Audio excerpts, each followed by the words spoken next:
Buenas noches, hoy es 14 de agosto del 2023 y eh, mi nombre es Mauricio Bianchi. Me toca en esta circunstancia ser presidente de la Federación Andinistas Argentinos. Andinistas Argentinos, la federación es una federación nacional, bastante joven, pero con algo de historia de trabajo colectivo. Y hoy estamos conformados por 45 clubes de 15 provincias, de toda la geografía de nuestro país, sobre todo la geografía con elevaciones, digamos. Eh, Estamos hoy dando inicio a un ciclo de charlas de montañismo por esta plataforma, porque esta plataforma, digamos, nos permite llegar a todos los rincones del país, o que la gente de diferentes lugares del país pueda sumarse a estas charlas. La idea de estas charlas es uno de los objetivos. Nosotros tenemos 3 ejes en la federación, que los denominamos montañas limpias, montañas libres y montañas seguras. Y, y podríamos empezar a agregar un cuarto que sería hablar de la cultura y la historia de la montaña y sobre todo el fomento del montañismo. Uno de los objetivos nuestros es el fomento del montañismo en todas sus diversas disciplinas y actividades para que deje nuestra actividad de ser algo visto con temor por quienes no la conocen, ¿no? Empezamos a contar también un poco las bondades del montañismo. Y bueno, iniciamos este ciclo que va a ser hasta el fin de año, con unas 8 charlas más o menos. El año que viene la idea es empezarlo a comienzo de año y después ir institucionalizándolo. Y el debut es con un montañista sumamente destacado, digamos, de nuestro país, que es Ever Orona. Eh, Mendocino él, pero no me voy a poner a hablar mucho de Ever ahora porque ya vamos a tener un rato para que nos cuenten cosas. Esta charla de hoy va a ser una charla tipo entrevista, digamos, o sea, digamos, preguntas, respuestas, así, intercambio, ¿no? No va a ser una exposición eh, directamente solo de Ever. Y bueno, va a haber posibilidades de hacer preguntas también. Pero antes de avanzar, quiero comentar que acá están, en esta gran cantidad que somos hoy, eh, 2 cositas. Una, esto se está grabando y se va a subir a YouTube, así que todo el que se lo perdió hoy lo va a poder ver después en YouTube, en el canal de la Federación. Vamos a compartir el link en el mismo grupo donde se fueron anotando y lo vamos a mandar por mail también. Está en esta reunión, está Rodrigo Castelo, que es de Córdoba y que es el vicepresidente de la Federación, es del CAMAC, del Club de Actividad de Montaña de Altagracia. Está Zulma Canuto, que es la secretaria de la Federación, que es del Club Andino Soñado de Mendoza. Está Gustavo Zingaretti, que es del Grupo Espeleológico de Montañismo del Neuquén, no sé, Gustavo, hasta si lo dije bien, que es vocal de nuestra federación. Y no sé, chicos, si me estoy olvidando algún miembro de la comisión. Después están, avísenme, si no. Están en el armado, nosotros tenemos diferentes subcomisiones y en el armado de todo este ciclo de charla están colaborando Marcelo Espejo eh, y Marcelo Lisnowski, que son de uno de mis clubes de Andinautas. Yo aclaro que soy presidente de la federación en representación del Club Andino San Luis. Marcelo Espejo, está Graciela, entiendo que está Graciela también, que es también una colaboradora en este mercado de este ciclo de charlas. Eh, y no sé si me estoy olvidando de mencionar a alguien. Graciela, perdón, a Harsic, no dije el apellido. Eh, Espero no estar olvidándome de nadie. Y si no, luego le pasaré. Ah, creo que también entró a la charla alguien, poquito, las charlas van a seguir. La próxima charla va a ser Natalia Martínez, una andinista de ahí, de los pagos de Mendoza, también del sur de Mendoza. eh, Griselda Moreno, que me parece que entró acá. Cristian. Bueno, nosotros le vamos a pasar el listadito del cronograma de charlas en estos 2 días. Igual en la inscripción estaba. eh, Cristian Vitri, Alfredo Rosasco, Gabriel Cabrera, eh, Juan Pablo Toro, Willy y Damián Venegas, Lito Sánchez, espero no estar olvidándome de nadie, pero bueno, es un poquito ponerlos en panorama. Así que como les decíamos en el grupo, ustedes se quedan en el grupo de WhatsApp en el que se anotaron, no hace falta que se vuelvan a inscribir para las siguientes charlas, se quedan en ese grupo y ahí vamos a ir pasando la información. La idea es que las próximas charlas también tengan la transmisión ya en vivo, solucionando unos temas técnicos, las charlas sean también en vivo por YouTube, para lo que nos desborda en esta capacidad de esta plataforma, que si bien es una plataforma que tenemos que paga y todo de la federación, la verdad que nos superó la convocatoria de Ever. Nos va a desbordar. Así que bueno, Zulma, te dejo a vos el arranque. Hola, ¿me escuchan? Hola, hola. Sí, se te escucha, Zoom. Bien, perfecto. Bueno, bienvenidos a todos, muchas gracias por participar. Y bueno, Ever, vamos a empezar por el principio, que es que nos cuentes un poquito cómo fue esto de que empezaste a escalar las montañas, que empezaste a caminarlas, cómo fueron esos principios. Bueno, perdón, pero había salido en la pantalla que a mí me están pidiendo autorizaciones a alguien que quiera entrar. Bueno, mi comienzo en la montaña surgen desde que mi abuelo, de los 3 hasta los 10 años, me llevan a un vuelo de montaña. Mi abuelo era ferroviario y lo habían trasladado a muy poquito de Uspallata, a 50 kilómetros de Uspallata, para aquellos que han andado por esta cordillera mendocina, y también muy cercano a la zona de las Cuevas o Puente del Inca, que es donde está situado Aconcagua. Lo que empezó todo como un hobby, el vivir en la montaña y el que cada temporada o cada fin de año, cuando volvía a Mendoza, mi madre me dejaba de vacaciones ahí con mis abuelos, hizo que poco a poco, obviamente, más allá que vaya creciendo el amor por la montaña, también ir explorando en toda esa zona. Y lo que empezó como un hobby, después, al comenzar mi etapa del secundario, conocí a un compañero que le gustaba también ir a las montañas, y un profesor que tuvimos de dibujo técnico, porque está en una escuela técnica, organizaba caminatas andinas y bueno, nos invitó, nos hizo hacer parte, nos hizo conocer la montaña, hasta que nos animamos a ir solos, y allí conocí gente del Club Andinista Mendoza que me invitaron a ser parte del club por las salidas que hacíamos de forma individual con este compañero, lo cual nos permitió aprender mucho.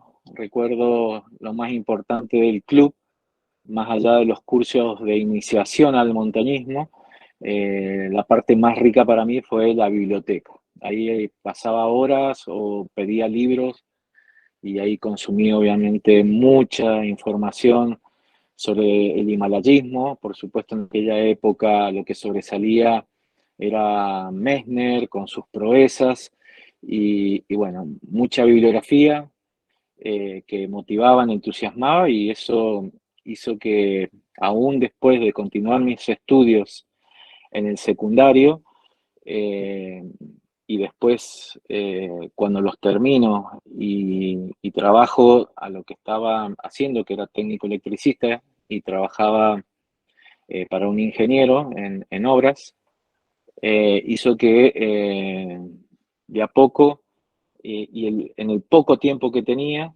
solo los fines de semana, pudiera hacer la actividad, ya sea con los cursos, con capacitaciones también externas que había aquí, y uno de los cursos, o de los varios cursos que he tomado, que es junto a uno de mis mentores en aquella época, y que me animaba a ir por más, Alejandro Randis, que fue quien formó la escuela de guía de montañas aquí en Mendoza, que bueno, hoy hay muchos alumnos que han salido de esta escuela y que brinda muchas oportunidades de trabajo, sobre todo en el Aconcagua.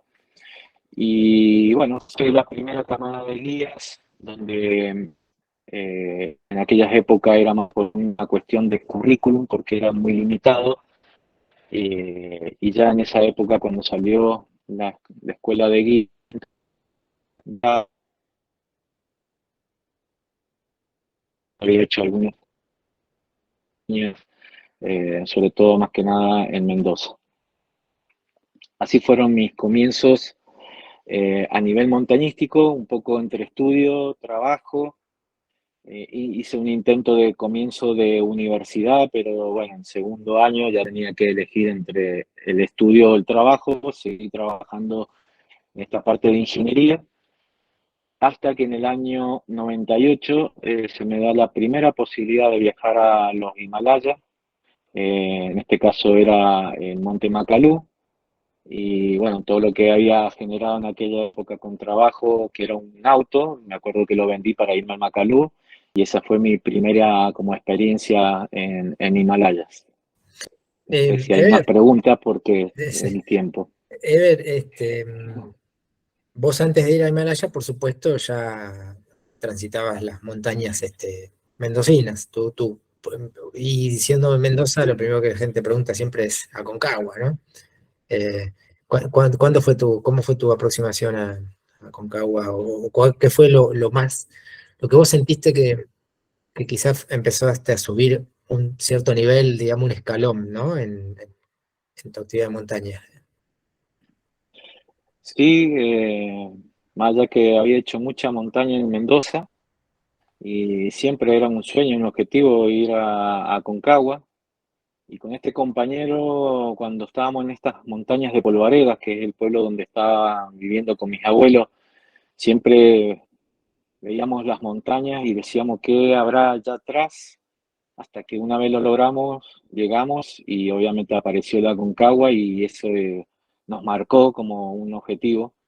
Si bien después mi compañero no pudo ir, yo sí tuve la posibilidad de joven en el año 90, temporada 90-91, de ir por primera vez por la ruta normal, eh, con un amigo que había hecho, que hoy no está, lamentablemente no está, pero lo marco mucho porque es una persona con la que hice mucha montaña, no solo Aconcagua, sino también hacíamos juntos los cursos que también dictaba Alejandro Randi. Esto es mucho antes de que él armara la formación en la escuela de guía. Y con ese compañero hicimos muchas vías de la época, escalada en roca, en hielo, mixto, todo eso más nos gustaba, que era ese complemento con la altura. Entonces ya empezamos a buscar montañas altas donde pudiéramos hacer un canal o un mixto, y todo lo que empezó en ese entusiasmo hasta poder ir a Aconcagua en esa temporada. eh, y fue tal así que ya la siguiente ya fui a Glaciar de los Polacos en Aconcagua. Estaba muy motivado, solamente la única limitación que tenía es que yo tenía un trabajo que era full time de lunes a sábado y tenía eh, muy poco tiempo para entrenar o para ir a otras diferentes montañas. Realmente cuando hacía montaña con este compañero tenía que pedir los días y bueno, no se podía dedicarle a pleno como, como hoy lo hago en la actualidad.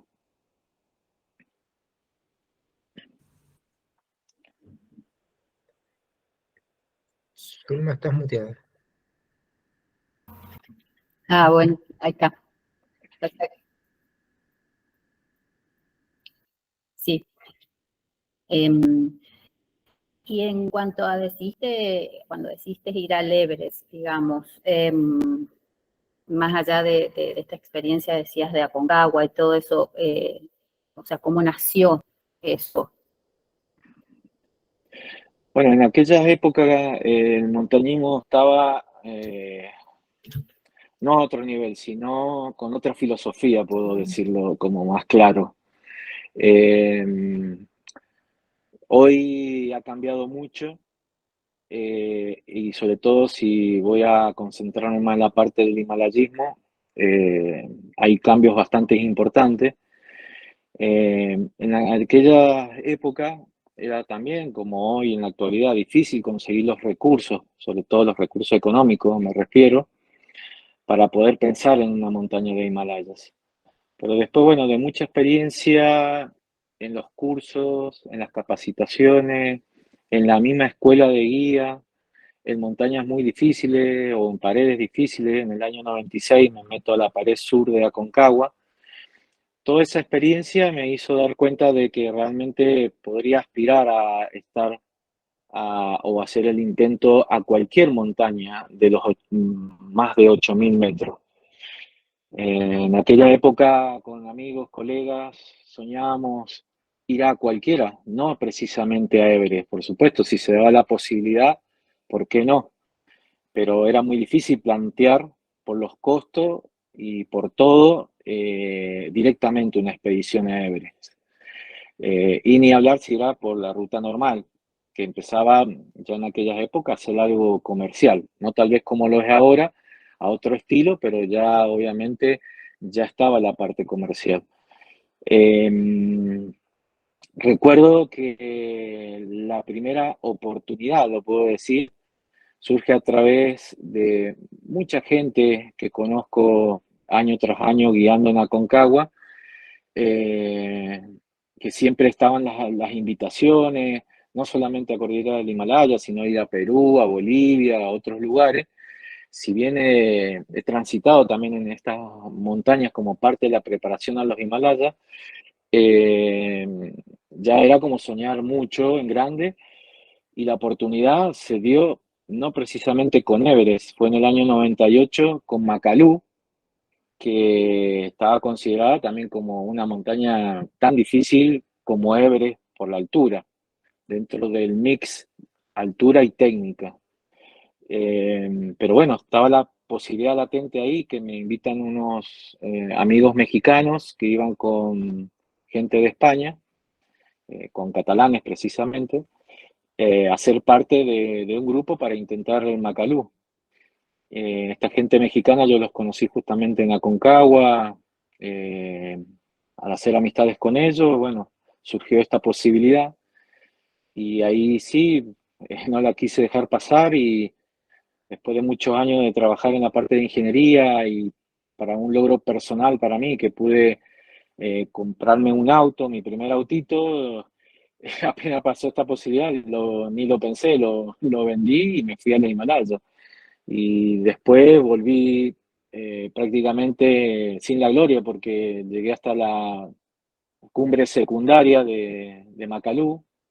Estaba a casi menos de una hora de la cumbre principal y ahí justo me encontraba con mi compañero mexicano, quien me había invitado, y por más que después hubieron muchas controversias por parte de él, yo hice mi descargo en una revista muy popular que está en la actualidad de forma online, Desnivel, que es la editorial más importante de habla hispana, eh, donde todo lo que yo hice por él, él dice que lo hizo por mí. Pero bueno, para mí, en ese momento yo prioricé lo que fue la situación y lo que rescaté es que gracias a que pude bajarlo a él, que fue lo que pasó, que se sintió mal, me permitió tener una mejor visión de dónde habíamos salido, porque normalmente estas montañas se empieza a subir de noche, y pude encontrar en una tormenta la tienda antes de que sea una verdadera tormenta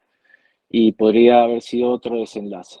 Luego, a mí en ese momento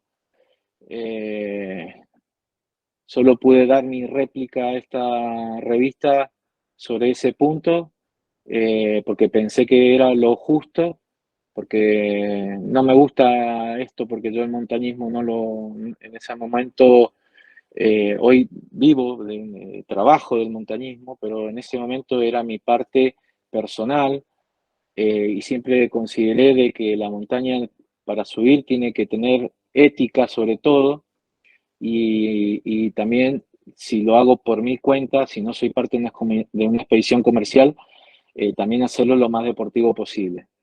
Y valió aclarar porque, bueno, había mucha gente también, escaladores muy famosos que apoyaron lo que fue la verdad. Y gracias a eso nos invitan también al próximo año a ser parte de una expedición al Everest, sin pensarlo. Yo regreso a Mendoza, allá sin el auto, sin la cumbre principal de Macalú. Eh, Regreso sin nada. Y aún sin nada dije que sí, que iba a Everest. Y ahí empezó el verdadero Everest a veces, que es el conseguir los recursos, los medios como para poder ir. Conseguí equipo prestado y, y pude conseguir algo de dinero de algunas empresas que estaban en ese momento, empresas importantes. Y lo bueno dentro de la única opción que había de esta participación en esta expedición es que no íbamos por la ruta normal, que no era una expedición comercial, porque todos los que participamos en este grupo fuimos por la cara norte de Everest, que es ingresando por Tíbet, por la República Autónoma de Tíbet, lo cual en tema costo también lo hacía bastante más accesible para llegar a esos recursos. Y como yo ya siempre había tomado la decisión de que si alguna vez se presentaba la posibilidad, tanto como en Macalú o como en Everest, y por lo que acabo de comentar, de ver las montañas de esa forma, en ese estilo, desde la ética y la parte deportiva, yo ya había decidido desde antes ir sin los tubos de oxígeno. Y en aquellas épocas era también muy diferente, porque si yo quería usar tubos de oxígeno había que encargarlos 3 meses antes, porque los ultralivianos que se conseguían era desde Rusia que empezaba a utilizar los tubos de titanio. Entonces se encargaban 3 meses previo y bueno, era toda una logística que había que avisar anticipada. Debe ver que te íbamos a preguntar justamente cuánto tiempo antes había empezado a planificar Everest, y por lo que veo, un año prácticamente antes, porque es como que cuando regresaste de Macalú llega la propuesta, ¿no es cierto? No, Mauricio, llega mucho después. Ah, Es más, fue cuando estaba muy cercano a la temporada de Aconcagua y que ese era mi entrenamiento, básicamente, trabajar en el mismo Aconcagua. Llega muy cercano a la fecha de la expedición, creo que fue como 5 meses antes. Pero además de que llegaba la invitación, la decisión la tenía que tomar desde que llegó en menos de un mes, porque obviamente daban el espacio a otro escalador, y digo escalador y no cliente, porque todos los que participábamos, que fue una expedición mixta internacional, donde habían mexicanos, finlandeses, mi compañero que lo conocía ahí, porque era el único que también quería subir Everest sin los tubos de oxígeno, que es Iván Vallejo Ricaute de Ecuador, y búlgaros. Era una expedición mixta y todos eran escaladores conocidos. Y, y cuando decidí ahí al mes, sin tener nada, porque obviamente nunca esperé ese tipo de invitación, y yo ya lo había dado todo en la parte económica, sobre todo con el tema de Macalú, porque pensé que no iba a haber una oportunidad como esta de justamente y de Everest.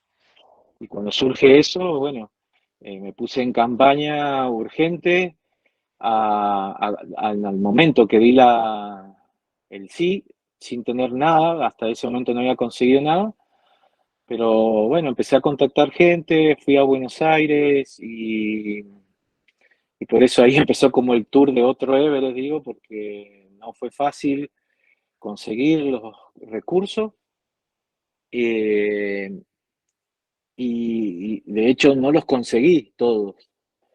Y al regresar a Mendoza, después de un viaje de Buenos Aires, que fue como mi última chance porque después yo ya tenía que preparar todo el equipo y ya estaba muy cercano a viajar hacia Nepal. Había conseguido los pasajes, eso sí, en ese mismo viaje a Buenos Aires, pero me faltaba económico. Bueno, me junto con un cliente en ese momento y amigo de aquí de Mendoza, que me dijo, bueno, vos te vas, yo te consigo el dinero, después me lo devolverás como vos puedas. Y gracias a él, a ese gran amigo, creo que también me permitió poder cumplir y hacer ese viaje y poder ir aún con lo súper justo y pensando que, bueno, listo, ya está el dinero, estoy dentro del equipo y todo, sin saber lo que se me venía después de Everest. Y no lo hablo por lo técnico de Everest, sino la parte, sobre todo, económica. Ya al llegar directamente a Nepal, ya empecé con los problemas y bueno, ya me fui a la montaña sin un mango y dije, bueno, Dios proveerá al regreso. Bien. Y bueno, también comentabas un poquito por qué decidiste por la cara norte y sin oxígeno, una cuestión de filosofía, de estilo. Y ahí por ahí me adelanto con algo. ¿Vos ya en esa época tenías un vínculo estrecho con Lito? Sí, sí, por supuesto, Digo, por la Lito. influencia en ese sentido que puede haber también, ¿no? Sí, voy a contar una historia de mi inicio o comienzo de relación de amistad con Lito, que ya llevamos mucho más de 30 años de amistad, de trabajos en conjunto, de proyectos en conjunto. Eh, yo cuando me acerqué al Club Andinista Mendoza, como comentaba antes, recuerdo en esa época, Lito acababa de volver de su primer 8.000 para Argentina, que fue Daulagiri, eh, y para mí, bueno, era mi ídolo, que esto es como hoy en el fútbol, aquellos jóvenes que se acercan a los ídolos y se da la posibilidad de poder jugar. Eso yo creo que son momentos que no se borran y sobre todo la amistad que tenemos hasta el día de hoy. Hasta hace muy poquito hemos vuelto, que hemos estado 2 semanas de viaje en Perú, hemos estado compartiendo todavía proyectos de montaña y, y bueno, ya para mi formación también ha sido una persona muy importante en mi vida. Y lo es todavía porque todavía seguimos compartiendo proyectos, ambiciones. De hecho, estábamos hablando esta mañana para este fin de semana próximo. Eh, y recuerdo que Lito estaba firmando las postales, todavía la conservo, y nada, y a las pocas semanas surge justamente nuestra conexión con el Club Andinista Mendoza de cruzarnos ahí, de ir a la montaña juntos, algo que él lo hace habitualmente. Lito tiene una sencillez única que él no mide las cosas como es en la actualidad. Eh, y, y participamos de una salida que eso nos unió para otras y después para el trabajo en conjunto y así, bueno, como te digo, ya pasaron 30 años, más de 30.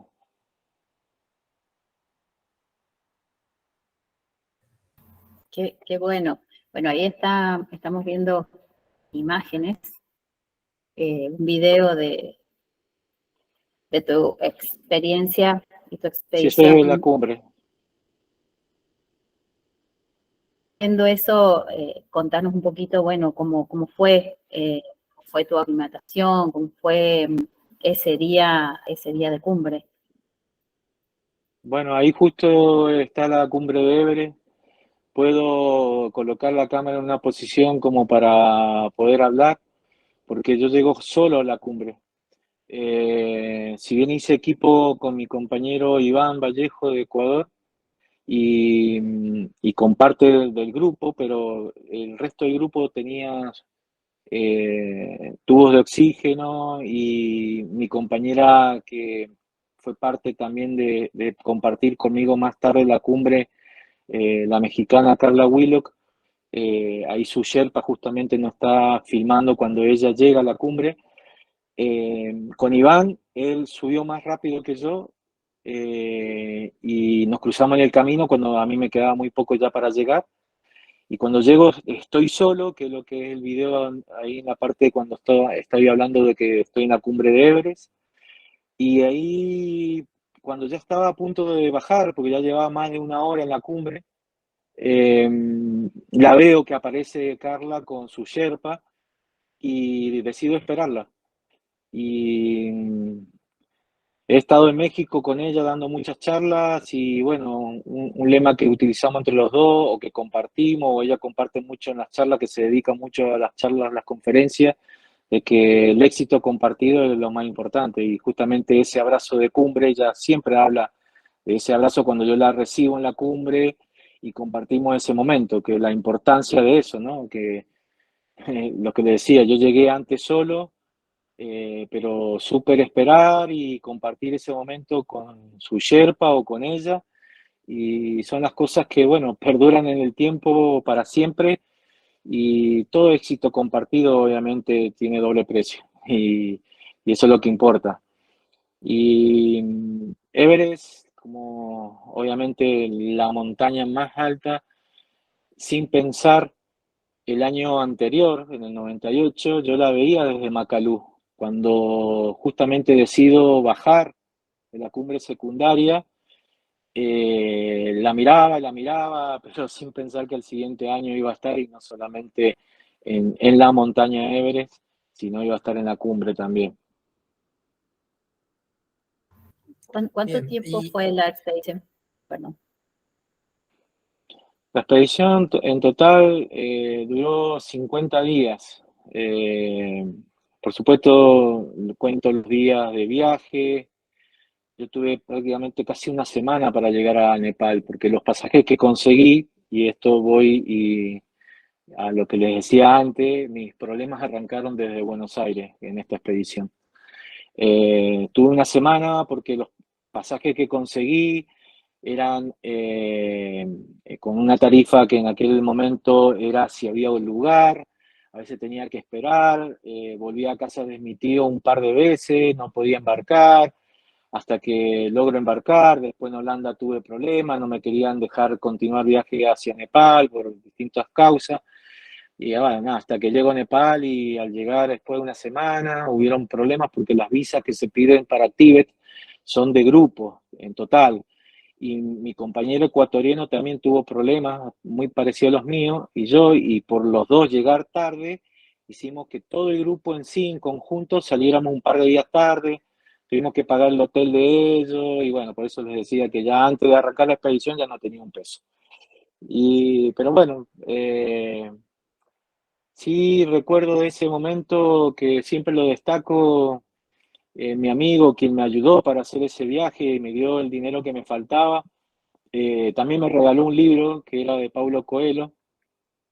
Y bueno, hablaba justamente ese libro, me lo devoré mientras esperaba tantas horas ahí en el viaje, me lo devoré en un solo día, y hablaba, ¿no? Justamente de a veces cómo tienen que suceder las cosas, o cuando alguien sueña. Y bueno, me limité a soñar, me entregué, y creo que eso hizo que todo ese esfuerzo, sacrificio del momento, que hoy está muy cambiado, porque hoy en lo comercial, hoy hay cuerda hasta en la cumbre del K2, está muy comercializado. Lo que pensamos hace no mucho más atrás, 3 años más atrás, que estaban Cancheyunga, K2, que pensábamos que nunca iban a ser comerciales y que iban a seguir siendo las grandes montañas de los Himalayas, donde realmente iban los verdaderos escaladores.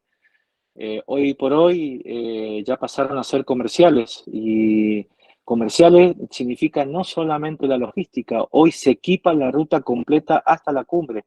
Se puede ver hoy las eternas filas que veíamos en las fotos o videos de otras personas hacia el Everest por la ruta normal. Hoy ya están del mismo modo en el K2, por ejemplo.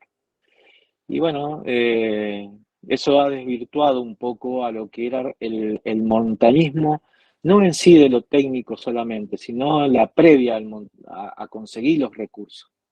Hoy creo que hace más montañismo la gente, o este tipo de montañismo precisamente, la gente que tiene realmente los recursos y los consigue mucho más fácil que nosotros en aquella época.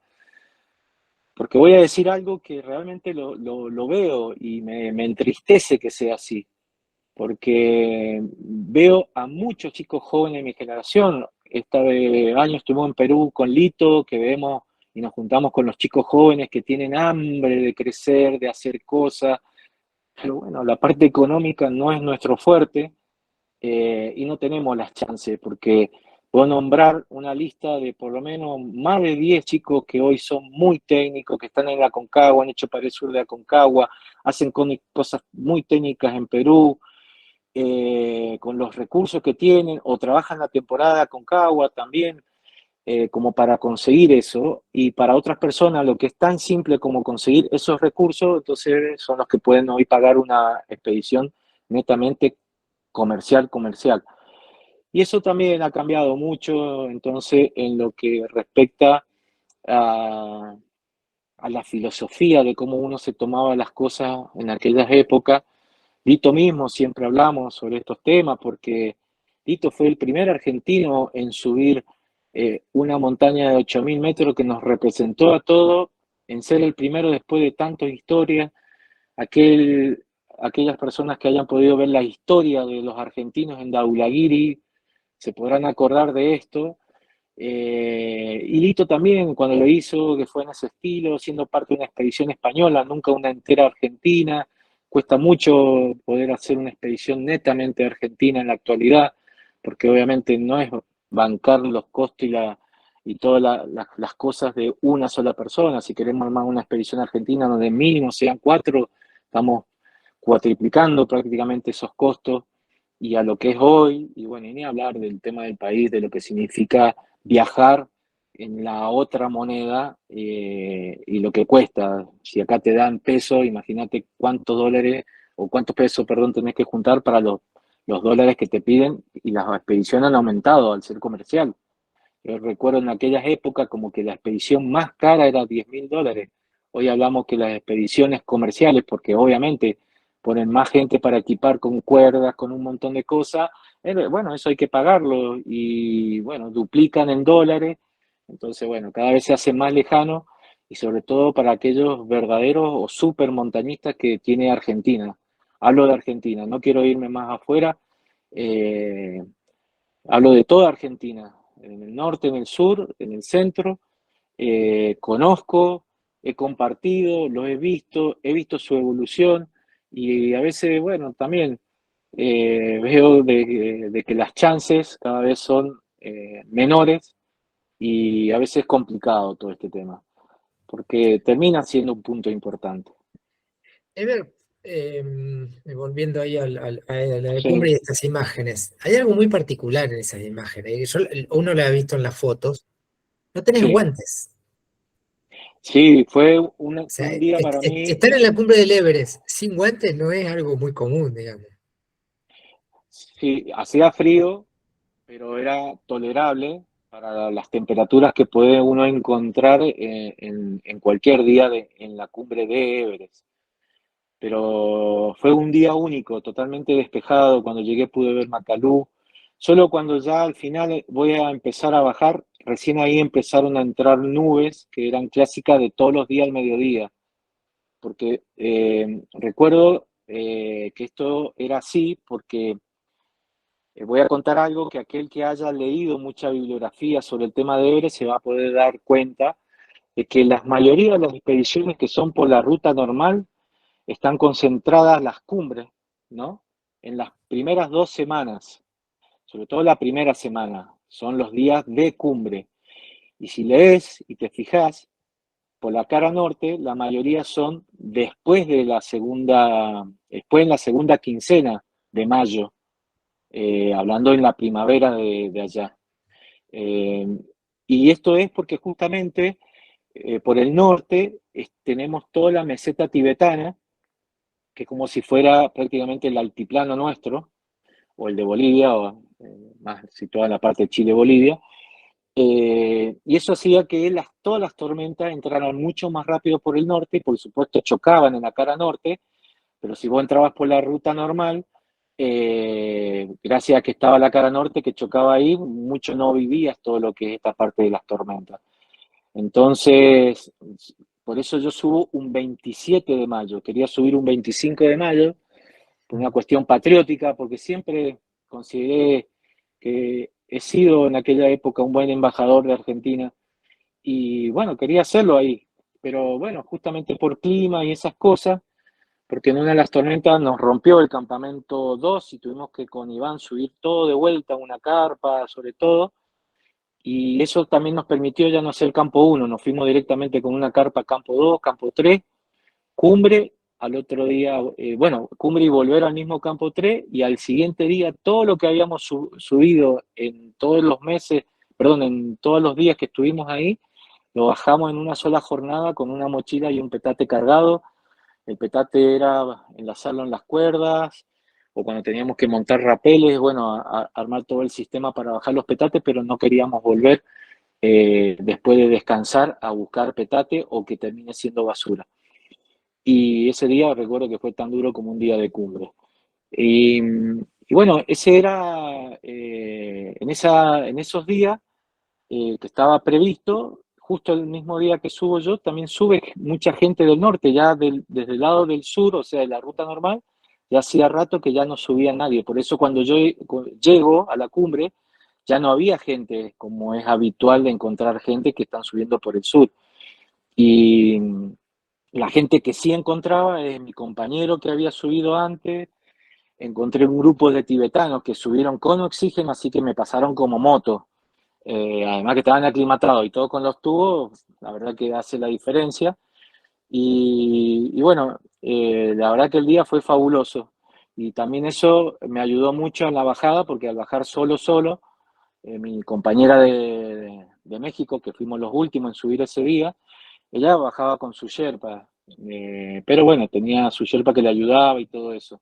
Pero yo que tenía que bajar solo, bueno, recuerdo haber llegado con las últimas luces ahí al campamento, y bueno, y al siguiente día fue eso, bajar todo el equipo de una sola hasta donde se terminaba el glaciar. Después ya nosotros nos fuimos a lo que era el base avanzado y descansamos un par de días y recién ahí fuimos a buscar el equipo que ya estaba en tierra, o sea, en la parte de la morrena glaciaria, o sea que no teníamos que ir a escalar nada. Y después, bueno, era ya regresar a Tíbet. Tenemos algo más después para volver sobre la cumbre, pero Marcelo por ahí me echa algo de lo que están preguntando la gente. Bueno. Sí, vamos a aprovechar a alguien acá que no sé quién es. Pregunta, ¿qué te motiva a dar el próximo paso cuando parece que ya no podés más? ¿Y qué te lleva a subir la próxima montaña? Bueno, en aquella época siempre era la superación y era hacia mí, no era una conquista de montaña, sino era el poder superarme y pensaba obviamente siempre de que eso me iba a permitir y me iba a abrir nuevas puertas para seguir con otros objetivos más. Y sí, fue así, costó mucho al principio, pero sí se dio con el proyecto Siete Cumbres, porque el Everest fue el puntapié inicial y arranqué como con Everest porque en esa época quería hacer el arranque ahí, porque pensé como un objetivo más en subir las 7 cumbres en menos de un año. Pero bueno, ese es un tema largo porque también pasaron muchas otras cosas. Pero en la actualidad tengo un hijo que ya ahora tiene 18 años, ya está en la universidad, pasa rápido el tiempo y yo creo que él es el que me motiva no solamente para seguir, sino también para hacer las cosas de una forma diferente, poder saber bien cuáles son mis límites para poder tomar las decisiones y poder siempre volver, que creo que eso es lo más importante. Y también recuerdo una historia con Lito, que estábamos en Broad Peak en Pakistán. Unos días que habíamos hecho unos ataques de cumbre, que yo me sentía más fuerte y estaba como que iba, pero bueno, ahí el clima nos bajó a los dos. Y después cuando hicimos un nuevo intento de cumbre, ya ese día, por ejemplo, ya no me sentía no solamente fuerte, sino no me sentía seguro. Y le dije, bueno, Lito, si vos querés continuar, continúa, te doy mi herramienta para que estés más seguro, yo me vuelvo, hasta acá llego y bueno, esos son los momentos que a mí me permitieron tomar las mejores decisiones, porque no tiene sentido darlo todo por ciertas cosas o por el regocijo de otras personas nada más. Esto lo hago para mí, siempre lo he hecho para mí o por mí. Y ahora tengo otra gente que o me doy cuenta de a poco en el tiempo que me espera y que bueno, lo hago también, no soy tan egoísta como antes y lo hago también por ellos. Pero la motivación es esa. O cuando hablo en las conferencias estas más empresariales, es que la motivación es el fundamental, es el motor principal. Y tener algo, una persona, ya sea un hijo, una novia, una esposa, una mujer, amigos, yo creo que ellos son los motores principales por las conversaciones, las anécdotas, eh, las charlas de siempre de los límites. Y yo creo que el poder entender hasta dónde son nuestros límites es lo que hoy nos permite poder estar acá, como ahora con ustedes, poder contar estas historias. Y, y bueno, justamente eso, de transgresión del límite, más allá de la alta motivación que uno encuentre para cada objetivo. Bien, Ever, ahora te preguntamos en este ascenso, en esta ruta que elegiste, ¿cuál fue el reto técnico más importante que tuviste? ¿Everest? Ujú, ¿En Everest sí. o en todas? En Everest, primero, ya que estamos hablando de Everest, pero si también nos querés contar de alguna más, por supuesto. No, por supuesto, en Everest era el hacer escalada en altura. Ese fue el- el principal desafío que había, sobre todo por esta ruta, que es un poquito más complicada que la ruta normal. Y también en aquellas épocas nosotros éramos partícipes y colaboradores hasta en el equipamiento de las cuerdas del camino. En aquellas épocas y ahora en algunas también, se consensua el tema de quién pone las cuerdas, si hay un equipo, si hay una expedición comercial, si sus Sherpas equipan. En aquella época era más compartido todo esto, tanto escaladores con expediciones o los Sherpas, que eran los que iban de las expediciones comerciales. Hoy por hoy es todo comercial, o sea, ya están los Sherpas pagados de todas las expediciones, van, equipan y usan todas las cuerdas, como es Everest por la ruta normal. Eso ya existió en Everest desde hace mucho tiempo, que son, bueno, los famosos cirujanos del Khumbu, que son los Sherpas, le llaman los cirujanos del Khumbu porque van siempre como tejiendo todos los días, con las escaleras, con las cuerdas, todo eso, toda la cantidad de grietas que hay para sortear el obstáculo más grande que tiene Everest, que es eso, y donde se ha producido la mayor cantidad de accidentes. Y, y bueno, a esa gente se le paga para que justamente todos los días todas las expediciones comerciales puedan tener el acceso a esas cuerdas o escaleras. Y bueno, y hoy así lo que empezó con algunos lugares los más complicados, hoy es casi toda la ruta. Eh, Sobre todo donde hay cualquier mínimo de dificultad, bueno, se equipa así. Entonces en aquella época era trabajar en conjunto y eso era tal vez lo más complicado, lo más duro, de que habían lugares que no se equipaban y bueno, había que pasar esos lugares sin la seguridad de tener algo equipado ya.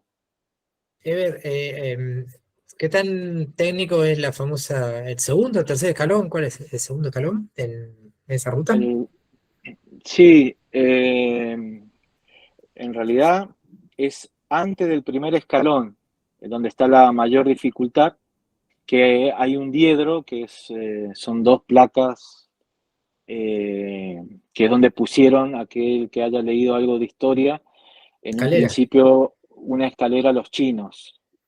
Eh, el pasar aún con la escalera es una de las dificultades más grandes que tiene por la altura, ¿no?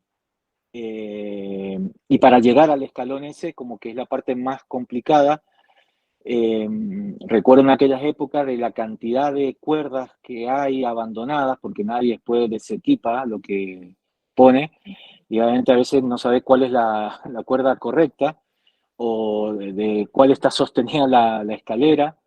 Y eso sí, es una escalera que está ahí, y creo que en la actualidad sigue ahí. Ese para mí creo que es la parte más complicada. Después el primer escalón tiene su dificultad, pero se puede ir bien, y el segundo escalón para mí no tiene ninguna dificultad más que la exposición.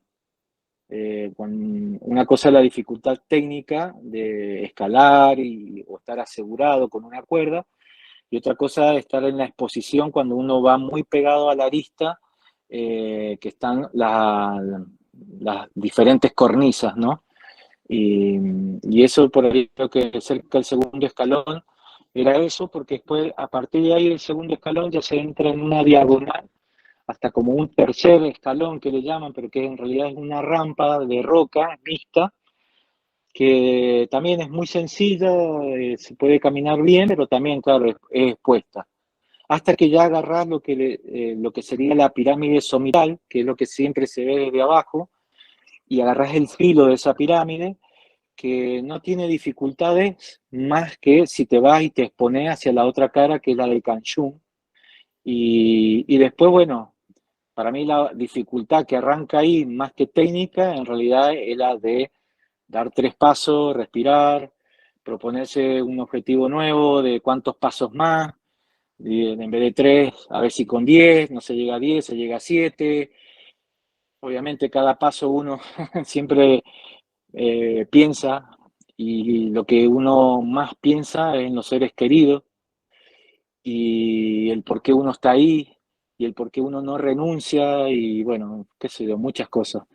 Hasta que llega a la cumbre, y bueno, y un poco ya respondo anticipado lo que me pregunta todo el mundo, que se siente llegar a la cumbre, y bueno, es simplemente lo que acabo de decir, es ver todo el contexto de lo que he hablado en esta charla, y muchas cosas más que no he dicho o que solo quedan para mí, verlas como realmente comulgan en ese lugar.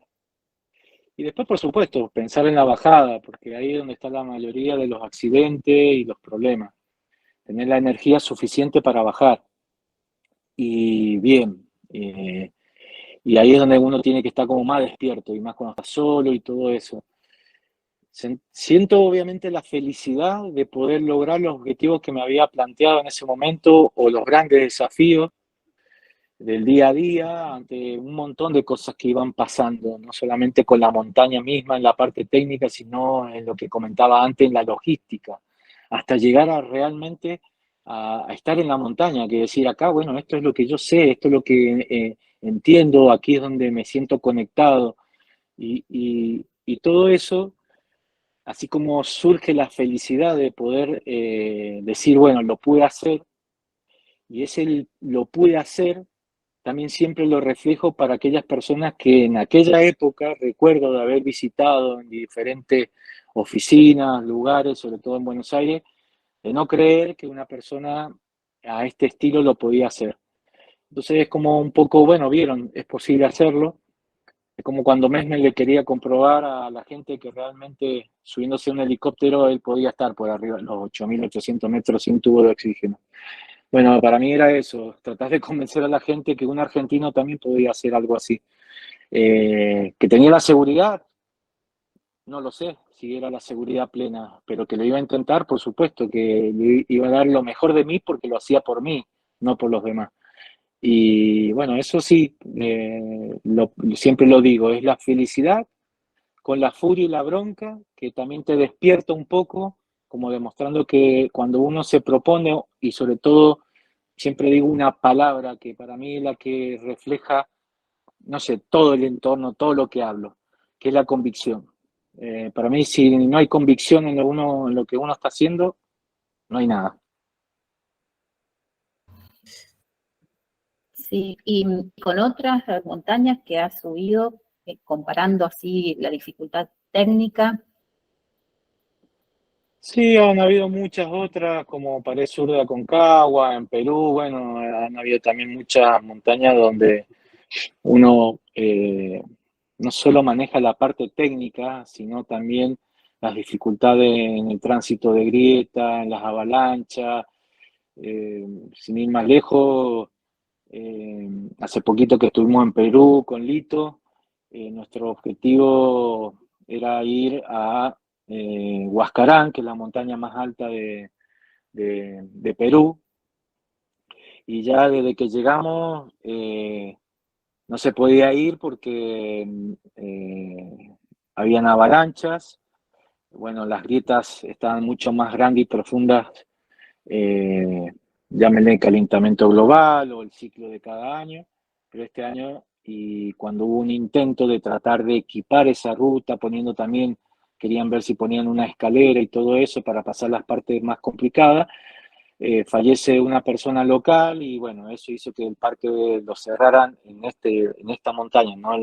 Porque tiene el parque Huascarán, concentra muchas otras montañas muy hermosas, majestuosas y también muy técnicas y complicadas en lo técnico y en lo que les digo en este tema de los imponderables que pueden existir según las dificultades por el tema de avalancha, grieta y todo esto. Y bueno, ahí también a veces no es ir contra la montaña y forzar las situaciones. Cambiamos de montaña y nada, seguimos disfrutando el viaje porque también eso es, creo que Lito, para cuando estén con ustedes próximamente en las próximas charlas, tal vez le pueda reflejar lo mismo que pienso porque son charlas eternas que tenemos entre nosotros o con otros compañeros o colegas, y que bueno, también pasa por disfrutar del viaje, pasarla bien, sobre todo cuando están estas contingencias o estos problemas, el poder, la experiencia, hacernos ver, o sea, poder determinar dónde están las dificultades, y si las dificultades están en la montaña y nosotros no queremos ir contra la montaña y queremos estar bien, bueno, o quedaremos más días a tomar unas birras por ahí y después volveremos a replantear, o como ahora dijimos, bueno, veremos, volveremos próximo año o cuando tenga que ser. Marcelo, ¿querés me echar una de las del público? ¿Vale? Aprovecho para recordarles que las publiquen en Slido, por favor, y las voten los que quieran, ¿no?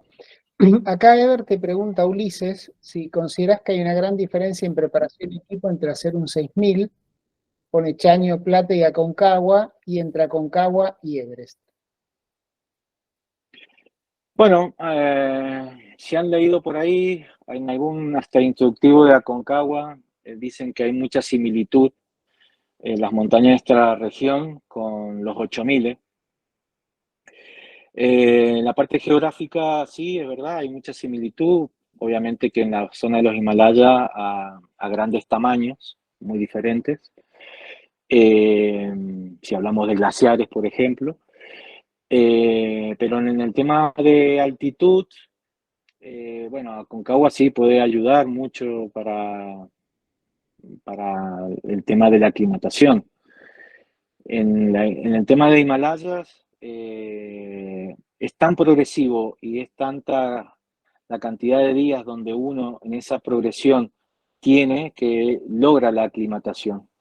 Porque uno tiene que ir varias veces a campo 1 a, por ejemplo, cargar equipamiento, proveer, tener provisiones ahí, volver a bajar, si hubo tormenta, esperar, si nevó, esperar que esa nieve baje, ya sea como avalancha o se vaya para que destape las grietas. Y bueno, a veces se va, se viene muchas veces hasta equipar los campamentos necesarios para hacer el ascenso final a la cumbre. Y entre esas subidas y bajadas siempre el organismo logra aclimatar y bien. Si lo hablo de una manera técnica, de que uno se mueve con compañeros nada más, o aún con las expediciones comerciales también, cuando hablan en este tema de las rotaciones, que justamente se trata un poco de eso. Por ahí, en la actualidad, yo creo o veo, o me parece, de que, bueno, ellos tal vez no cargan lo que tienen que cargar, pero ya al ir a dormir y pasar noche en las alturas, permite tener una buena aclimatación. Aquel que ha leído bibliografía de los Himalayas se podrá dar cuenta que si ha habido algunos accidentes o muertes en las distintas montañas de los Himalayas, son muy pocas las que son por el tema de la falta de aclimatación a la altura. La mayoría de los accidentes o cosas pasan ya sea por estos imponderables que presenta la montaña o directamente por la fatiga extrema, y que la fatiga extrema lo lleve a uno a cometer errores en la bajada y que produzca un accidente. Entonces, en ese tema, si uno hace como en cualquier otra montaña una verdadera aclimatación progresiva, yo creo que por ese lado cubrí esos factores y bueno, se asemejan, podemos decir, pero claro, Himalayas pensamos en la actualidad que aún es tal vez el más fácil y comercialmente demanda más de 30 días. Hablamos de Aconcagua o de montañas del norte, por ahí son expediciones que a lo sumo, haciendo bien toda la progresión, esto con la aclimatación, nos puede demandar como mucho 2 semanas. Entonces es muy diferente la comparativa en ese sentido. Bien. Cuando estuviste en la cumbre, decíamos que una particularidad es esto que estaba sin guantes.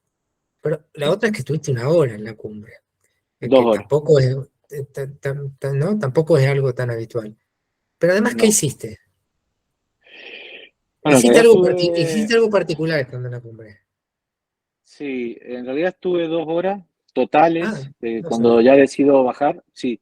1 hora estuve haciendo el video, estaba Mm, solo y claro, en tanta bibliografía de montaña, tanto leer, siempre veía la foto y por supuesto me imaginaba el llegar por la ruta normal, porque era lo que veía. Entonces la huella estaba súper marcada desde la cumbre, yo veía la huella súper marcada de que venía de la ruta normal. Y en esa espera, claro, no sé por qué, no, bajé un poco por la ruta normal, pero un poco, no fue que bajé 100 metros ni nada, bajé un poco y subí de vuelta esos últimos metros como volver a mi mente lo que siempre uno vivió desde la fotografía. Eh, el del poder llegar ahí y bueno, qué sé yo, fue tal vez más una locura que, o no sé, tal vez lo veo hoy como una estupidez hacer algo así, pero qué sé yo, como subo las montañas las subo por mí, digo, ¿por qué no darme esos derechos? Y lo sentí, lo hice, y ahí sí, ya fue cuando decido bajar a la hora de estar haciendo todo eso, ahí es cuando la veo a mi compañera que venía por la arista final, con su Sherpa, entonces decido esperarla. Pero ese último pedacito de cuando la vi, ella le llevó como un poquito más de media hora, y, y bueno, y ahí ocurre lo que vimos recién en el video, donde su Sherpa la filma a ella. Yo también tengo un video que la estoy filmando cuando ella está subiendo, que no está ahí, y hasta que nos damos ese abrazo de cumbre. Y ahí entre que estoy un rato, a ella se le acaba la batería de la filmadora que tenía y yo le presto la mía y filmamos porque ella en ese momento estaba patrocinada por Iridium y ella hacía la segunda comunicación a nivel mundial desde la cumbre de Everest con un Iridium, con un teléfono satelital. Entonces, nada, me quedo ahí a filmarla a ella mientras hace la comunicación que habla con su mamá. No te puede comunicar con un directivo ahí de Iridium, pero bueno, hace todo su video y recién ahí, bueno, puedo bajar, que yo le digo, bueno, ya me tengo que bajar porque estoy solo y ahí pasaron las 2 horas y donde más tiempo me llevó, que me cansó mucho, fue justamente en el tema del Diedro, donde está la escalera de los chinos, porque llega un momento que de tantas cuerdas, ahí realmente hay que rapelar, y de los que habían estado por lo menos antes que yo no tenían ni la menor idea cuál era la verdadera cuerda de la que había que colgarse, pero bueno, no me colgué directamente, traté de destrepar, pero siguiendo obviamente con la seguridad de una cuerda. Y después para mí la parte más expuesta es el lugar que es cuando se acaba de bajar el diedro, porque ese diedro está en un lugar muy expuesto cuando termina, y tenés que hacer una travesía como hacia el mismo filo por donde venías, y ahí no hay nada. En aquellas épocas no había nada, y las pocas cuerdas que había, que estaban todas entrecortadas porque había roca en esa parte, que es muy cerca de la franja, o que algunos le llaman que esa franja es la zona de la muerte, que es la parte de la zona amarilla. Si ustedes ven Everest en la fotografía, tiene una parte que tiene toda una banda de roca amarilla.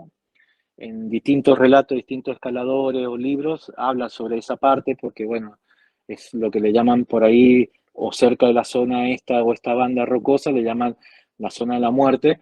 Y bueno, para mí ese fue como en la bajada muy cansado y que no había realmente ni una cuerda, que era como la parte más estresante hasta que ya llegué al filo.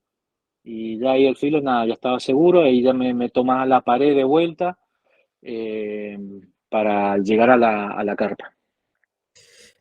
Cuando bajaste como para la ruta normal, ¿pispeaste un poquito el escalón Hillary y eso?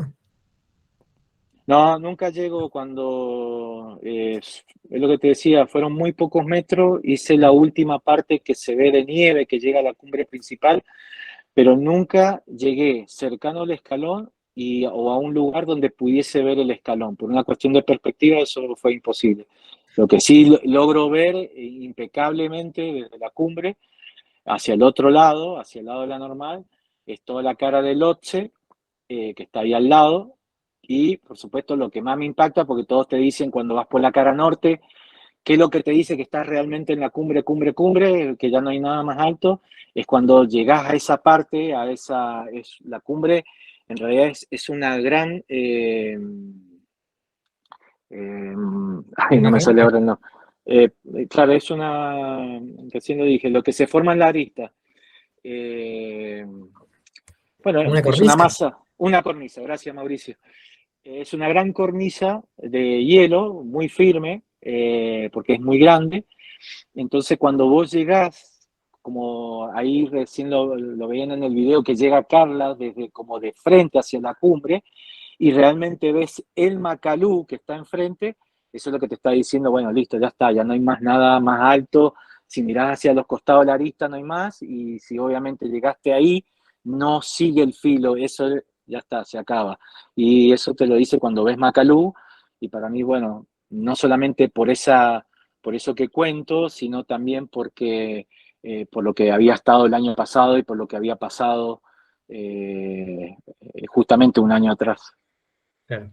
Em, Volviendo, vamos a hablar de otra cosa después, pero ¿en algún lugar vos dijiste que habías pasado hambre en la expedición? Sí, claro, en el base mismo. ¿Qué, Eh, qué, qué, qué pasó con eso? bueno, como te contaba, era una expedición netamente de escaladores. Eh, Al no ser comercial, en la previa, en la logística previa, estaban los encargados del equipo técnico, los encargados de la comida, los encargados de, no sé, de los animales, encargados de pagar ciertas cosas. Cada uno tenía como distintas tareas, ¿no? Y de los que se ocuparon de la comida de base, le escaparon por lo menos al base avanzado.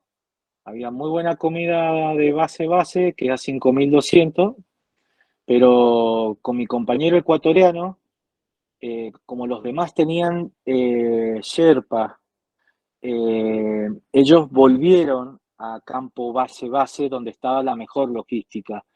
Con mi compañero ecuatoriano, como teníamos que portearnos nuestras propias cosas, fuimos muchas veces a los campamentos, sobre todo al campo 1, que llevamos gran cantidad de cosas para después poder equipar el 2 y después un solo día equipar el 3. Eh, Ahí, en el base avanzado 6400, habían dejado una persona que era un tibetano, que no hablaba inglés, nada, eh, y lo único que hacía ese chico que habían dejado ahí era ir a buscarnos agua, pero no sabía ni cocinar y no había comida, o sea, no, nunca probé, llevaron comida con los jacks, o sea, llevaron al principio y después nada, se fue acabando esa comida y hubieron discusiones, obviamente, cuando estaban todos los miembros, hubieron problemas grandes, y hay una foto que en mis proyecciones la paso, que cuando volvemos con mi compañero ecuatoriano al campo base, que todavía estamos con los enteritos de plumas, o sea que llegamos con todo a la base después de haber hecho la cumbre, hay una foto que yo estoy sosteniendo en una bolsita 2 huevos en la mano. Y no son los famosos huevos que todos pensamos de por haber hecho el Everest, sino que hay una expedición muy famosa ahí de Russell Rice, que tenía una empresa muy grande en aquella época, y él sabía que nosotros habíamos pasado hambre y que fuimos con lo justo. Él nos había convidado algo de comida para llevar a la altura y bueno, a la bajada, además de felicitarnos, nos regalan esos 2 huevos para que pudiéramos meterla en lo único que teníamos en ese base avanzado, que teníamos arroz y un montón de latas solamente de choclo. Así que esa era nuestra comida habitual. Arroz con choclo, bueno, esta vez en la bajada nuestro premio por lo menos fueron con un par de huevos. Es muy buena esa. Zulma. Ever, ahí en la expedición, ¿coincidiste vos con la misma expedición que encontró los restos de... ¿Estabas al tanto de lo que estaba sucediendo? ¿Te enteraste? Sí, nos enteramos, pero a la vuelta. Ahí había un gran escalador, por eso, nada, era saber que estaba este grupo, pues estaba Conrad Anker, que es un supermontañista, ya era muy conocido en aquella época, y bueno, después de haber encontrado el cuerpo y después por las cosas que hizo, bueno, hasta en la actualidad tiene un prontuario importantísimo, es un súper montañista. Pero bueno, en el camino nos cruzamos varias veces, tuvimos charlas, pero obviamente no teníamos idea que estaban en la búsqueda del cuerpo de Irving y Mallory. Y entonces nos enteramos al bajar, recién ahí la noticia, e igualmente ellos ya habían bajado, no los vimos en el base, nos enteramos de la noticia y después yo no los crucé nunca más, pero en su momento en todos los cruces charlábamos de un montón de cosas, pero nunca sobre este tema. Después nos enteramos por eso y bueno, o por los libros. Me dijiste, me hubiera contado, ¿no? Vos que Ajá. estuviste por ahí, Sí. porque por ahí muchos no tienen presente, pero esa fue la primera ruta normal, por así decirlo, el intento allá en los años 20, 21, 22, 24. Hasta el 24, sí. Hasta que después se cierra el lado chino y entonces se hace normal la que hoy es la normal, De digamos. Hitler. De Hitler. Así es. ¿Vos crees que habrán subido o no habrán hecho cumbre? ¿Qué pensás después de haber vos transitado esa ruta, no? Por lo menos hasta en la región que se los vio, que era muy alto, yo creo que para lo que les faltaba, si con huevo pasaron todo lo anterior, yo creo que sí. Hasta el día de hoy, con la cámara que encontraron, sigue estando la incógnita y nunca se sabe si es porque alguien sabe la verdad y no la quiere revelar o realmente no lo subieron. Eso la verdad que escapa a mis conocimientos, pero yo creo que por la altura que se los vio, que dice que se los vio, yo creo que sí. Yo creo que sí, porque las dificultades para mí están más abajo, no ahí en la última parte. Bien. Marce, ¿tenés algo? Sí, aprovecho y comento que la foto que estamos viendo justamente es de la expedición de Mallory y Irving de esa época, ¿no? Acá Ever Astor te hace una pregunta, dice, si se puede hacer hoy una expedición autónoma al Everest u otro 8000 sin Sherpa o una expedición comercial. Y yo creo que va a estar difícil. Es como decir, voy a subir a Concagua en solitario en el verano, ¿viste? Salvo que te vayas escondiendo vos de los demás, ¿viste? El resto lo veo difícil porque las rutas salvo que alguien vaya buscando la dificultad, se vaya por otra cara o se desplace hacia otro lugar, va a estar difícil porque siempre llegan las expediciones comerciales antes, donde, claro, hoy los Sherpas tienen un trabajo ya fijo, ya no es que equipen la primera parte, supongamos, del Everest, ya es que tienen que equipar todo. Entonces, yo este año, por ejemplo, estuve a principios de abril en la base de Everest, que fuimos con un grupo grande de acá de Argentina, y que todavía no llegaban los escaladores, pero fíjate que ya los Sherpas ya estaban trabajando y ya se habían muerto Sherpas en la cascada intentando equipar el Khumbu. O sea que ya los Sherpas llegan antes, unos tienen su trabajo de la logística de base, de armar las carpas, poner las piedras, todo, pero el resto de los Sherpas, que son los que están pagados para ir a equipar, no sé, el glaciar del Khumbu y el resto de la ruta, ellos también empiezan su trabajo, porque cuando ya empiezan a llegar las expediciones, ya está armado el base. De hecho, nosotros llegamos y ya estaba el base casi terminado, pero todavía muchos de los escaladores no llegaban, o las grandes expediciones todavía no llegaban. De hecho, en la bajada del trekking nuestro, empiezo a encontrar la mayoría de las expediciones, hasta encuentro a mi amigo capo en la actualidad, Cacho Beisa, que sube Everest y K2 el año pasado, este año sube Everest y Lhotse, ahí. Y bueno, él también es parte de ese trabajo que se construye prácticamente para la mayoría de las expediciones comerciales. Entonces, algo que le busques por otro lado, si querés estar en la misma ruta, es muy difícil. Es muy difícil, ¿viste? Porque ya está equipado. Y si ya está equipado y tocaste la cuerda, bueno, ya no es una expedición autónoma. Entonces, la única forma es eso, buscando la dificultad. Con decirte otra cosa, Mauricio, para que te des una idea, hoy, la mayoría de las expediciones llegan a los bases de las montañas, más allá de los proyectos estos que están subiendo varios 8000, pero de Everest te hablo concretamente, antes, como volver a tomar energía antes de hacer el ascenso final, vos bajabas a los pueblos que estaban más cercanos, como un Namche Bazar para descansar. Hoy la gente sigue haciendo eso, pero ¿sabes qué? No baja caminando, baja en helicóptero y vuelve a subir al base en helicóptero.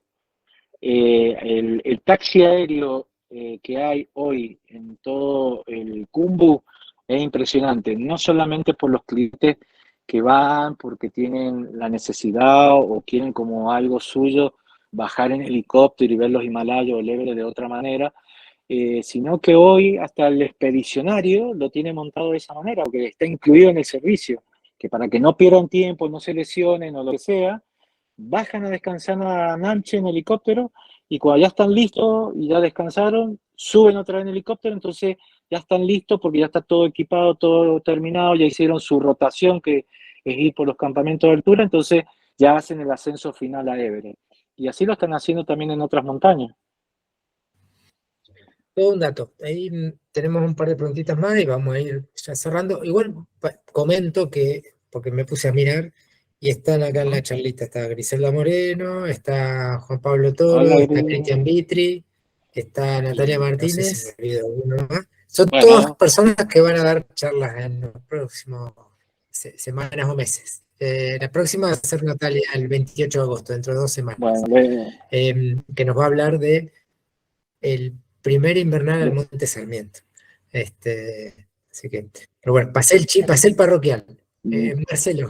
Dale, vamos para otra. Acá Bueno, preguntan, no sé quién, muy bien. por el nombre, te pregunta ¿cuál fue el momento en el que sentiste una conexión más profunda con la montaña y cómo influyó en tu enfoque hacia la vida y los desafíos? ¿Cómo? Perdón, se cortó la última parte. ¿Cómo? ¿Cuál fue el Sí, por momento en favor. el que sentiste una conexión más profunda con la montaña y cómo influyó en tu enfoque hacia la vida y los desafíos? Bueno, siempre estoy conectado con la montaña. Es lo que uno lo siente por pasión, siempre conecta. Si tengo que hablar en esa conexión que después influyó en mi vida, normalmente son los momentos críticos, cómo uno sale de los momentos críticos o de los momentos más desesperantes, que muchas veces más allá de la capacidad y experiencia que cada uno logra con los años, a veces también uno puede tomar una muy buena decisión, pero tal vez tarde. Yo puedo tomar la decisión de bajar una montaña porque caen muchas avalanchas, pero cuando ya estoy bajando me agarró una y bueno, tomé la decisión correcta, pero bueno, a veces estamos hablando de la naturaleza. Y sobre todo, sí, uno cuando te marcan en la vida son en momentos muy difíciles, por ahí para mí tal vez el más importante que siempre me marcó por la época es la cara sur de Everest. Perdón, de Aconcagua, es la cara sur de Aconcagua. Eh, que, que siempre estuvimos como en muchos momentos críticos, aún con la incertidumbre de que si terminábamos la pared, aún con el momento final crítico como que ya volver a destrepar, aún con rapel, con seguridad, con todo, ya era más difícil que hacer la parte final y meterse a salir, porque bueno, a veces encontrar momentos que es lo que llaman la llave de la pared, hoy le llaman el crux, bueno, tienen muchos nombres. Y cuando llega ese momento es como que, ¿qué pasó? Si ya pasaste, a veces es difícil dar marcha atrás con lo que decidiste. Pero eso sí, te queda como aprendizaje para muchas cosas que uno traslada. Y recuerdo las frases de Alejandro Randi de cuando él fue también a la pared sur, que fue junto con Lito, Domingo Álvarez, Daniel Rodríguez, que fueron los primeros mendocinos en la pared sur. Él mismo dijo que aquel que vuelve de la pared sur no es la misma persona porque obviamente aprende a valorar las ciertas cosas comunes que uno las ve como cotidianas, las empieza a valorar de otra manera. Y me quedé siempre con esa frase de Ale, porque él fue mi mentor y siempre vio en mí lo que tal vez hasta un empresario para apoyarme no lo vio y creyó en lo que yo era en ese momento. Y voy a decir algo adosado a aquellos colegas que van a exponer también después. Yo no me considero el mejor escalador. Yo nunca he sido el mejor escalador. Sí considero que he tenido, más allá de la voluntad o el esfuerzo, los momentos de convicción para tomar decisiones. Decisiones de alto riesgo, no las comunes. Las de alto riesgo donde son las que se toman en el momento, que no podés esperar. Y el poder haber tomado esas decisiones en esos momentos es la que hoy me permite estar acá porque son las decisiones donde siempre he pensado de que no transgredo mis propios límites. Y, y esto ha sido así toda mi vida.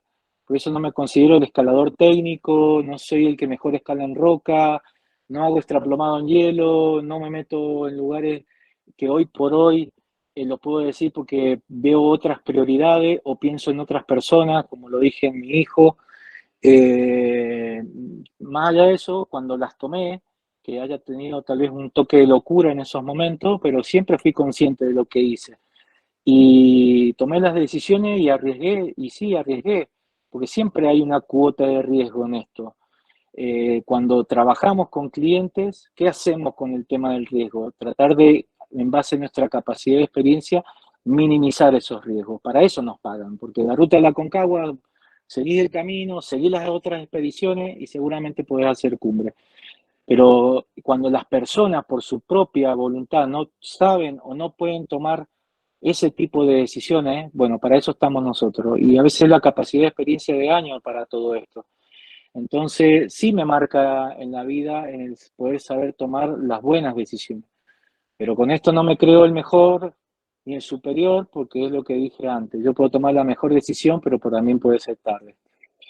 Quiero aprovechar de uno de los expositores que va a estar, que Juan Pablo Toro, amigo mendocino, el estilo de él me encantó, me gustó de cómo él lo planteó, porque creo que va mucho a lo que nosotros pensamos y tenemos los conceptos que hice hincapié en esta charla, del estilo a lo que era antes, a lo que es hoy. Ya cuando hicieron con Matoco un intento anteriormente, ellos saben de estas cosas. Esa sí es una montaña, tal vez hasta al día de hoy, tal vez él lo va a decir, lo va a contar, porque yo no he estado, qué tan comercial es, pero él yo creo que lo vivió de una manera justamente fuera de lo comercial. Y yo creo que ese es uno de los logros más importantes para el montañismo de la actualidad en los Himalayas. No es pagar una expedición donde ya está todo equipado o tenés ciertas cosas o ciertos privilegios para que te conviertas en un primero en ciertas cosas. Juan Pablo, yo siempre te sigo, te veo con tu familia y, y yo creo que sí vos valorás y sabes tomar esas decisiones. Sos una persona que justamente estoy seguro que diste mucho más y arriesgaste mucho más de lo que aquellos hacen con otras contemplaciones. Así que te felicito, aprovecho ahora y bueno, voy a tratar de hacer todo lo posible para escucharte cuando te toque. Saludos, hermano.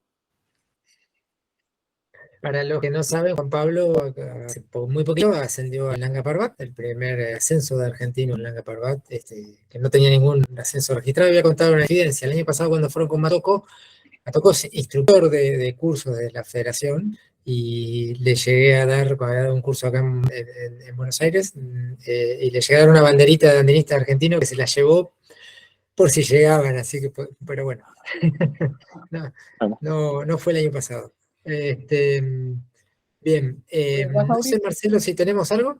Sí, tengo una más. Iba de paso a comentar, estuvo Ever comentando ahí de Iván, que fue compañero suyo en la expedición, y que si yo no me equivoco también fue compañero y tuvo una participación Con importante cuando Cristian. estuvo Cristian en el Daulaguir, exactamente, ¿no? Exactamente. ¿Cómo Sí, las ves? sí, sí, sí. Sí. Iván Vallejo también, para los que no sepan, es el primer sudamericano en tener el logro de los 14.800 y además con estilo, ¿no? Sí, Con mucho estilo. Una gran persona. tal cual. Ever, creo que esta puede ser la última. Lucho pregunta, ¿cuál es la montaña de tus sueños en Mendoza y cuál en el resto del mundo? No, todas son mis sueños.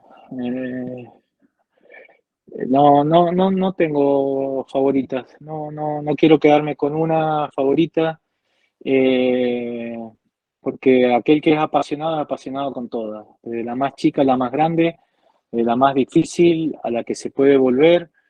Eh, Tampoco quiero poner a comparar entre montañas, porque tendría que empezar a decir que es la más linda porque tal cosa. Entonces, no, todas tienen su belleza, todo tiene su atractivo. Por eso los apasionados, o que lo vemos de una forma apasionada, lo vemos de una forma diferente. Yo hoy trabajo de la montaña, vivo de la montaña. Cuando volví de Macalú, puedo decir que yo tomé una gran decisión. Les contaba que trabajé muchos años con el tema de ingeniería, pero yo cuando volví de Macalú, que volví en pelotas, totalmente en pelotas, no tenía nada y económicamente la pasé muy mal.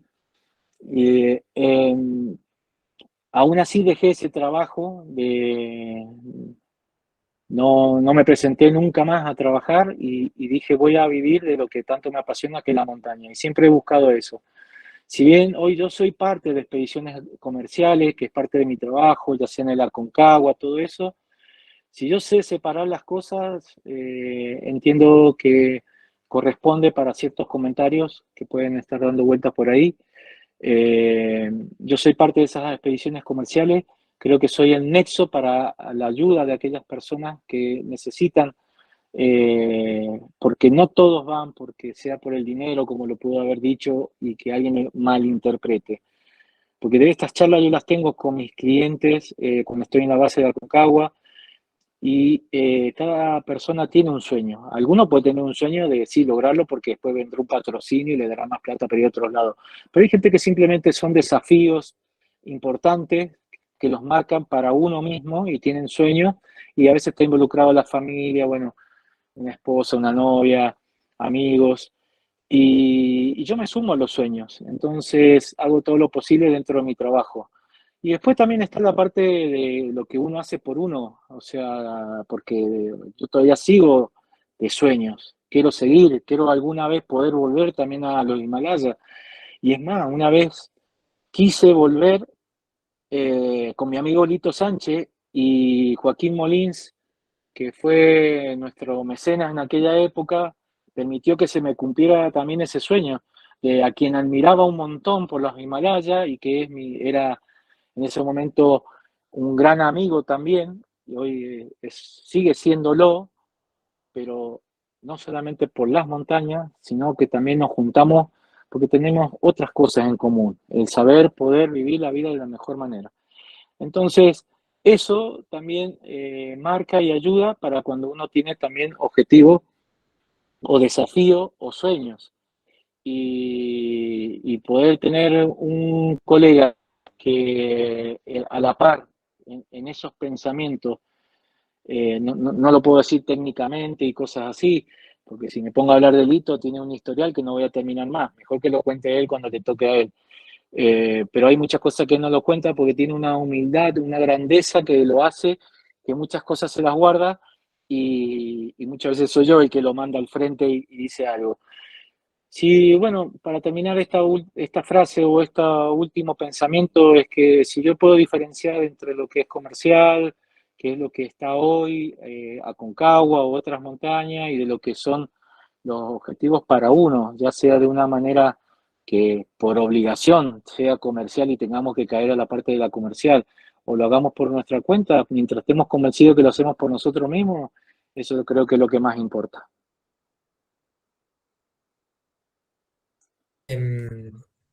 Me echo dos cositas porque vamos a ir cerrando.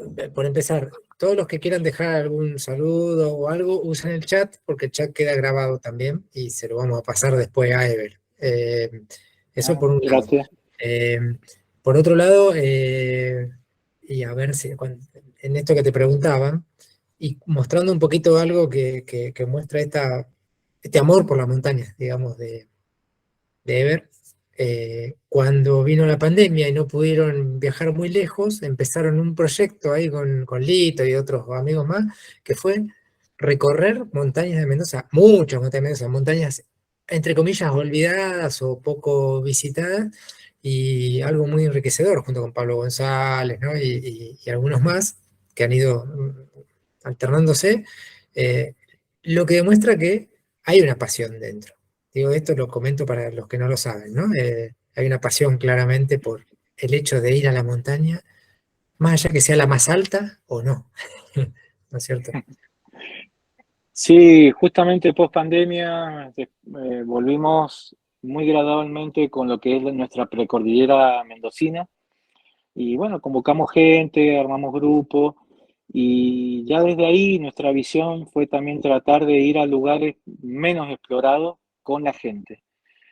Y después también surgió que al día de hoy mantenemos también ese grupo, eh, ir a lugares que son menos explorados, pero que también vamos guías de montaña, que si bien trabajamos en empresas diferentes, que podemos llegar a ser como competencia, en realidad ellos son competencia las empresas, nosotros no, porque mantenemos nuestra amistad justamente con Ulises Corbalán, eh, el Frodo, el Claudio Freire, que es el Frodo, Adrián Miranda, bueno, Lito, por supuesto, eh, lo dijiste recién, David González, Pablo David González, eh, bueno, no quiero dejar nada, el Luco, bueno, somos un grupito que también, por más que estamos trabajando para diferentes empresas, somos amigos de muchos años y con la misma visión decidimos ir a explorar a lugares de mismo Mendoza, eh, y buscamos montañas que por la aproximación, obviamente por ahí no ha ido gente, o pocas exploradas, por eso hemos encontrado, no sé, un testimonio de japoneses de los años 40, una montaña que le hicimos primera ascensión y tenemos toda la historia que hubieron primeros intentos en esas épocas por Ulises Vitale, que aquí es una eminencia en Mendoza. y con una historia que justamente Pablo González le sabe dar un lindo matiz a sus historias, con sus fotos, su información. Y bueno, también eso, volver un poco a ese montañismo explorativo que le hemos llamado, ¿no? De exploración, de investigación, aunque gran parte de eso lo hace Pablo, que es un capo en eso. Bueno, tratamos siempre de sumarnos. Gerardo Castillo también está, que también es un alto guía acá de Mendoza. No me quiero olvidar de los chicos, si me quedó alguno, Diego Neila. Bueno, somos el grupito ese, somos 9, que si me olvido alguno, mi perdón. Hemos tratado de eso, de buscar ese tipo también de expedición. Muchas gracias, Ever. Vamos Marcelo, ¿se puede habilitar el audio? Por si nada más, simplemente para el saludo final y eso. Ever, ¿querés dejar algo más? ¿Algún mensajito? Ahora habilito acá. Sí, dale, Marcelo. Hay algunas más levantadas. ¿Algún mensaje, Ever, como para cierre? Por empezar, obviamente agradecerte. Ever es Bueno, muy gracias. generoso, lo hemos invitado también en momentos a dar charlas en San Luis, y es una persona así, apasionado. Así que gracias. Sí, Mauricio, perdón, Perdón, y vamos a tener más colgado. adelante alguna otra charla, obviamente, porque esto es un ciclo, como dijimos al comienzo, así que tenemos el año que viene y tenemos el otro año para hablar de las 7 cumbres o de esta exploración en Mendoza, vamos a tener un montón. Así que no desesperemos. Bueno, gracias. Primero de nada, agradecerte a vos y a todo tu grupo, y les pido disculpas cuando a veces estoy medio corriendo con algo, o por llegar con las conferencias o la información. Justo estoy muy próximo a un viaje del mes próximo, y desde que llegué ayer, con todos estos cambios que ha pasado en el país, hoy esta mañana es todo bastante complicado. Pero siempre que lo necesites, por favor, solamente me avisás, y que yo pueda en esa fecha, con todo gusto. Agradecerle, bueno, la convocatoria, a la gente. Espero que alguno de los ejemplos que he tomado motive, ayude al crecimiento de esta actividad que es bellísima. Agradecer a toda tu gente y a vos principalmente, Mauricio, por todas las gestiones que has hecho por la mayoría de los montañistas, tal vez no reconocidas por algunos. Yo aprovecho en este momento de reconocerte todo ese esfuerzo que han hecho por tratar de mantener las montañas libres, de libre acceso sobre todo, para poder obviamente transitarlas. Y bueno, y todos los trabajos que están haciendo, que demanda mucho tiempo, y muchas de estas cosas salen ad honorem. Ojalá puedan conseguir ustedes un muy buen patrocinador para que los siga apoyando en toda esta gestión, y les permite obviamente podéis seguir peleando en lo que todos queremos, obviamente, tener montañas libres para poder justamente disfrutar esta actividad y apasionarse sobre esto. Yo hablo más de la pasión, y bueno, gracias eternas, o gracias totales, como dice Cherote. Bueno, no sé, Marce, si Se pueden habilitar los habilitar. micrófonos si quieren, si alguien quiere saludar. Sí, si alguien quiere saludarlo, y bueno, sé Cristian, Juan Pablo fue aludido, bueno, y ya vamos cerrando nomás. Esto va a quedar grabado y lo vamos a subir al canal de YouTube, vamos a compartirlo, como dijimos, el link, así que... Y promocionar las próximas, Mauri, te pasé el chivo antes de terminar de nuevo. ¿Cuándo la próxima, próxima? Mauricio? Bueno, la próxima en 15 días, 28 de agosto, Natalia Martínez, como dije, nos va a contar sobre la primera invernal al Monte Sarmiento, y después, bueno, ya tenemos después el mes siguiente, no me acuerdo, con la serie, tenemos como 2 en paralelo, Historia de Montaña, digamos, y el Himalaya con Argentina. Vamos a ir en paralelo, así que, no sé, no me acuerdo si la próxima creo que es Lito, me parece, respecto a Himalaya, y bueno, están listos, y después el mes siguiente está Griselda también, y bueno, y ahí vamos a ir avanzando hacia fin de año. Así que bueno, gracias a todos, y quien quiera saludar nomás, ahí está Juan Pablo, está... Te agradezco muchísimo, un honor tus palabras. Te mando un abrazo enorme, siempre te tengo presente en la montaña y aquí también, así que muchísimas gracias por lo que dijiste. Gracias, Mauricio, Marcelo, por el espacio, y bueno, ya nos estaremos viendo por aquí también. Tal cual. Gracias, Juan Pablo. No, nada, mandarte un gran abrazo, Ever, y agradecerte también, como siempre. Cristian, querido. Y Vamos a ahí todos de los vuelta con Lido ahí. Genial. Noviembre que ando por ahí, ya te voy a avisar. Noviembre estoy por Natalia, ahí. ¿estás por ahí? ¿Natalia? Natalia Oh, andaba sí. por ahí. Nati, Sí. a Nati hace años que no la veo, años. Así que bueno, saludo Nati o mucha suerte para la próxima. Hola, hola. Ahí está. Ahí está. Ahí está. Nati, saludos. Ah, Está puede ver. desde el otro hemisferio. ¿Estás por Canadá, Nati? Sí, ando por acá y se me había pasado un poco la hora porque tengo que hacer los cálculos, menos mal. Bueno, va a ser la próxima, Nati. Buenísimo. Así que bueno. Bueno, muchas gracias. Bueno, Buenas buenísimo. noches a todos, Mucho éxito. a todas y muchísimas gracias por participar. Esto es lo que queremos, fomentar un poco que hablemos de montañas. Así que voy a dejar de grabar y ya quedan liberados todos para